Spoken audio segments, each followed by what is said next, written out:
হচ্ছে জিরা রাইস। কি কি দিলে গো ফোড়নে?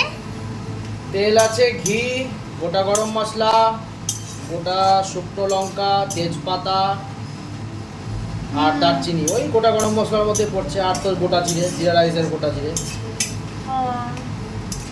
এখন ভাজা হচ্ছে মশলা, তারপরে চালটা আগে থেকে ভিজিয়ে রাখা ছিল। চালে জল ছিল সেই জন্য ছিটকাচ্ছে। চালগুলো দিয়ে দেওয়া হলো।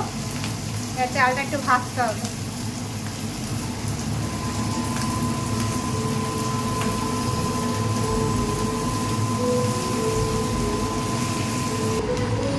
ওহো ওহো, হচ্ছে জিরা রাইস, লোভনীয় ব্যাপার স্যাপার সব।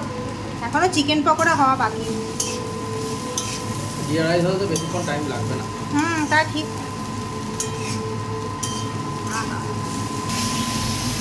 এবার দিয়ে দিচ্ছি হচ্ছে জল।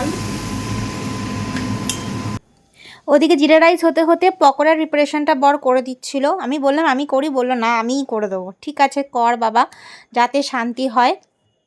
রাইস হয়ে গেছে, জিরা রাইস আমাদের রেডি। ওপর দিয়ে আবার ধনে পাতা দিয়ে সার্ভ করেছে। আর বাকিটা তুলে দিচ্ছি।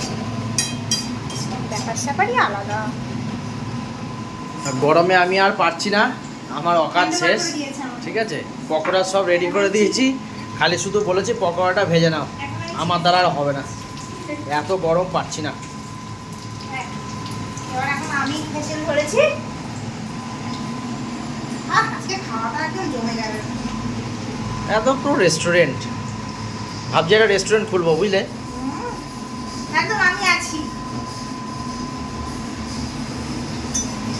সব শেষে আমাদের সানডে স্পেশাল মেনু ছিল হচ্ছে জিরা রাইস, আর সঙ্গে হচ্ছে মশলা চিকেন পকোড়া আর চিকেন কোরমা, আর সঙ্গে সস আর একটু চাটনি।